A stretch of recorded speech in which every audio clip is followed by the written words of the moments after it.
अस्सलामुअलैकुम। Principle and techniques in combinatorics का हम chapter number 3 the pigeonhole principle and Ramsey number discuss कर रहे थे। आज हम चैप्टर नंबर 3 की एग्जांपल नंबर 3.3.1 डिस्कस करेंगे। एग्जाम्पल नंबर 3.3.1 में वो ये कहता है let A is equal to A1 A2 A3 A4 A5 B the set of 5 positive integer. वो ये कह रहा है कि ए एक सेट है जिसके अंदर 5 एलिमेंट है। जो 5 एलिमेंट है वो 5 एलिमेंट पॉजिटिव इंटीजर में से हैं। Show that for any permutation mean कि मैं कोई एक परमोटेशन लूँ। लेट सपोज जो परमोटेशन ली मैंने वो AI1 AI2 AI3 AI4 AI5 of A mean के मैंने A की परमोटेशन ली A सेट की, वो हमारे पास ये आ चुकी है। दी प्रोडक्ट जब मैं प्रोडक्ट लेता हूँ AI1 minus A1 multiply by AI2 minus A2 multiply by AI3 minus A3 multiply by AI4 minus A4 multiply by AI5 minus A5 is always even. जो जवाब आएगा वो हमेशा इवन आएगा। मीन के ये एक सेट है A। अगर मैं इसकी कोई एक परमोटेशन लूँ और उस परमोटेशन की उसकी पहली वैल्यू में से मैं -1 माइनस कर दूँ A की पहली वैल्यू, उस परमोटेशन की सेकंड वैल्यू में से मैं A की दूसरी वैल्यू को माइनस कर दूं, उसकी थर्ड वैल्यू में से A की थर्ड वैल्यू माइनस कर दूं और उस परमोटेशन की फोर्थ वैल्यू में से मैं A की फोर्थ वाली वैल्यू और उस परमोटेशन की फिफ्थ वैल्यू में से A की फिफ्थ वैल्यू माइनस कर दूं। और कब मैं उसका जो जवाब लूँगा प्रोडक्ट तमाम वैल्यू का जो प्रोडक्ट लूँगा, जो जवाब आएगा वो ऑलवेज इवन होगा। उसने जवाब में ये नहीं कहा वो हमेशा पॉजिटिव होगा या नेगेटिव होगा या जीरो होगा, क्या भी होगा। उसने कहा इवन होगा मीन के वो जीरो भी हो सकता है, नेगेटिव में भी हो सकता है, पॉजिटिव भी हो सकता है, वो हमेशा इवन ही होगा। इवन मीन के उसका जो 2 पे डिवाइड होता होगा वो लेट सपोज -2 भी हो सकता है, पॉजिटिव 2 भी हो सकता है और जीरो भी एक इवन वैल्यू है और वो जीरो भी हो सकता है। ये हमने प्रूव करना है। ये हमारे पास एग्जाम्पल है जिसको आज हमें डिस्कस करना है। या वैसे तो हमने ये एग्जाम्पल तमाम नंबरों के लिए करना है। इसको समझाने के लिए मैंने एक सेट ले लिया जिसमें ए सेट में वैल्यू है लेट सपोज वो 2 3 4 5 6 ये 5 वैल्यू है जो पॉजिटिव इंटीजर में से है। मैंने ए सेट लिया जिसके अंदर 5 वैल्यू है और जब मैं इसकी परमोटेशन लेता हूँ, परमोटेशन वैसे जो परमोटेशन होती है वो 5p5 होता है। 5p5 is equal to 5 factorial के बराबर होता है और 5 फैक्टोरियल इज इक्वल टू 120 के बराबर होता है। मीन के इस 5 वैल्यू को इस्तेमाल करते हुए मैं 120 सेट बना सकता हूँ। लेट सपोज एक सेट ये वाला है और एक मैंने इसकी परमोटेशन ली जो 120 सेट में से मैंने एक ये वाली चूज कर ली है। आप कैसे मर्जी चूज कर सकते हैं। फॉर एग्जांपल इसको आपने डिफरेंट तरह के अरेंज करना है। मीन के पहले 2 3 4 5 6 था, मैंने एक परमोटेशन ली वो लेट सपोज सेकंड परमोटेशन होती है 3 2 4 5 6। ऐसे परमोटेशन लूंगा जो 120 टाइम में इन 6 वैल्यू का इस्तेमाल करते हुए 120 सेट बना सकता हूँ। उन 120 सेट में से मैंने एक सेट ले लिया। कोई भी एक सेट लेना है मैंने अपनी मर्जी से लिया, अब अपनी मर्जी से ले सकते हैं कोई भी एक सेट। मीन के इनको आपस में अरेंज करके कोई भी सेट बना के हम वो ले सकते हैं। मैं वो लिया लेट वो है 4 5 3 2 3 6 2 ये एक सेट ले लिया। मीन की इसकी परमोटेशन ली जो 120 सेट में से उनमें से मैंने कोई एक सेट ले लिया, ये वाला सेट है। अब हमारे पास जो अकॉर्डिंग टू गिवन कंडीशन है मीन के AI1 मीन के ये AI वाला सेट है, इसकी पहला एलिमेंट मैं माइनस करूंगा A1 के साथ जो A है उसके पहले एलिमेंट के साथ मीन के 4 - 2 मल्टीप्लाई बाय इसका सेकंड एलिमेंट और इसके सेकंड एलिमेंट में से माइनस कर दूंगा 5 - 3 3 - 4 एंड 6 - 5 एंड 2 - 6 ये आ चुका है।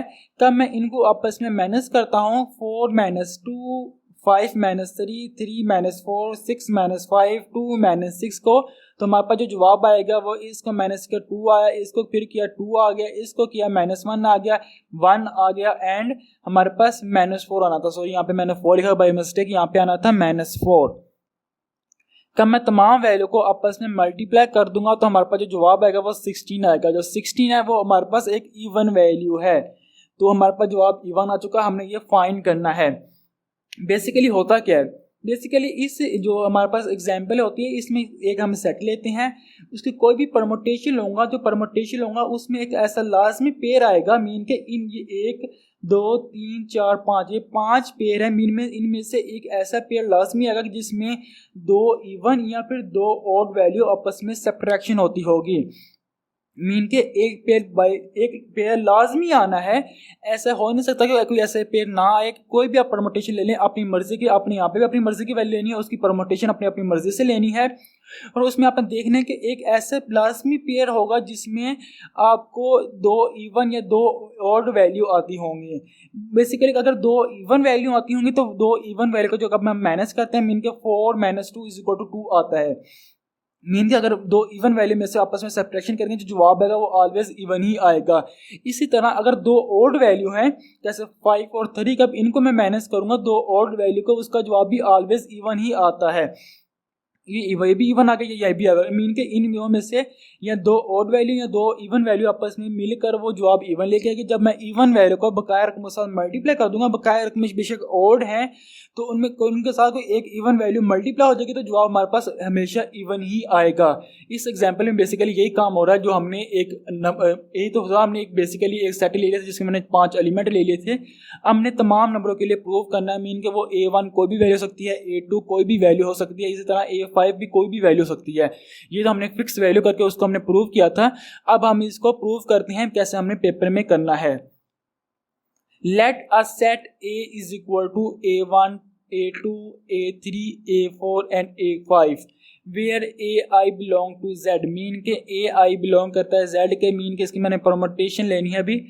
A बिलोंग टू Z, जो A के अंदर एलिमेंट है वो 5 है, A is equal to 5 by pigeon hole principle का। मैं इस पे पिजन होल प्रिंसिपल अप्लाई करता हूँ।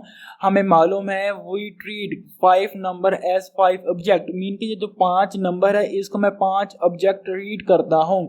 क्रिएट 2 बॉक्सेस, मैंने 2 बॉक्स क्रिएट करने हैं। हमें पता है कि नंबर या ऑड होते हैं या इवन होते हैं। हमें ऐसा लाजिम मालूम है कि नंबर हमेशा 2 तरह के होते हैं, एक ऑड होते हैं और एक इवन होते हैं। इसलिए मैंने 2 बॉक्स क्रिएट किए हैं। First box represent even number and second box represent odd number. Mean कि जो फर्स्ट बॉक्स है मैंने कहते लेट एक बॉक्स है 2 बॉक्स है जिसमें जो फर्स्ट बॉक्स है वो रिप्रेजेंट कर रहा है ऑल इवन नंबर को, जो सेकंड बॉक्स है वो रिप्रेजेंट कर रहा है ऑल ऑड नंबर को।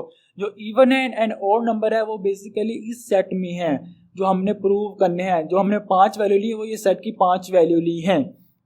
मीन के टोटल हमारे पास के n+1 = 5 आ गया। मीन के टोटल हमारे पास ऑब्जेक्ट 5 है। Putting the value of n की वैल्यू पुट कर दी जो हमारे पास 2 है, क्योंकि हमने 2 बॉक्स क्रिएट किए हैं। n = 2 इज गिवन इक्वेशन, इस इक्वेशन में पुट करूंगा तो k2+1 = 5, तो k2 = 4, k 2 आ जाएगा। हमें मालूम है कि एक ऐसा बॉक्स लाजमी होगा जिसमें k+1 ऑब्जेक्ट एग्जिस्ट करते होंगे। At least 1 box there exist k+1 = k 2 था, तो 2+1 = 3 ऑब्जेक्ट। मीन के एक ऐसा बॉक्स लाजमी होगा जिसमें दोनों बॉक्स में से जिसके अंदर 3 एलिमेंट होंगे। मीन के एक में 2 एलिमेंट है तो हमें पता है कि सेकंड में भी 3 लाजमी होंगे, तो उसमें 3 एलिमेंट होंगे। एदर इवन एंड ऑड, वो इवन भी हो सकते हैं और ऑड भी हो सकते हैं। हमें नहीं पता कि वो 3 जो एलिमेंट है वो इवन है या ऑड है। ऑब्जर्व लेट, उसको हम ऑब्जर्व कर सकते हैं। लेट सपोज मैंने एक सेट लिया था A1, A2, A3, A4, A5, ये एक सेट था। इसमें मैंने 3 एलिमेंट लिए हैं A1, A2, A3, और कब मैं इसकी परमोटेशन लेता हूँ, permutation AI1, AI2, AI3, AI4 and AI5, ये परमोटेशन है इस सेट की। इसके मैं पहले 3 एलिमेंट लेता हूँ AI1, AI2, AI3। तो मीन का मालूम है कि मैं इन दोनों का इंटरसेक्शन लूंगा वो not equal to empty set. Mean के वो एम्प्टी सेट नहीं आएगा। मीन के इसकी मैंने परमुटेशन लेनी है। मीन के इसके पहले 3 एलिमेंट, इसके पहले 3 एलिमेंट से कोई एक एलिमेंट ऐसा लाजमी होगा जो दोनों में सेम होगा। तो हमें मालूम है कि इनकी परमुटेशन आपस में क्या आएगी, कोई खाली सेट नहीं आएगी।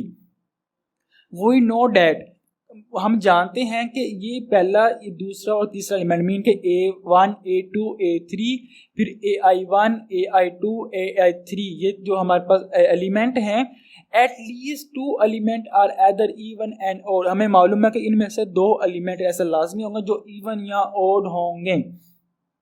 आप ऐसे लाजमी देखेंगे, आपने कोई सेट लेना है, उसमें आप हमने वो लिए थे, उसका परमोटेशन ली थी, हमें मालूम है कि कब इसका हमने लिया, इसमें से कम 2 इसमें और 3 इसके एलिमेंट, दोनों को 3 एलिमेंट में से 2 एलिमेंट ऐसे लाजमी होंगे जहाँ वो इवन होंगे या फिर ऑड होंगे। सही है, either even and either odd. Then the subtraction, कब मैं उसको मैनेज करता हूँ आपस में, मीन के A1 को AI1 के साथ, A2 को AI2 के साथ, A3 को AI3 के साथ, तब मैं सब्ट्रैक्शन करता हूँ। The subtraction of 2 even and odd number, कब मैं 2 इवन या 2 ऑड, मीन के दोनों अगर इवन नंबर होंगे, दोनों ऑड नंबर की सब्ट्रैक्शन करूँगा, जो अकॉर्डिंग टू गिवन कंडीशन, जो गिवन कंडीशन हमारे पास कौन सी है ये, क्योंकि मैंने अब जो सेट लिया है वो लेट किया है वो 3 एलिमेंट का लिया है, मीन कि इसमें से मैंने 3 एलिमेंट लिए हैं और इसकी परमुटेशन में से मैंने 3 एलिमेंट लिए हैं। तो कब मैं इस कंडीशन के हिसाब से उन वैल्यू को आपस में सब्ट्रैक्शन करता हूं,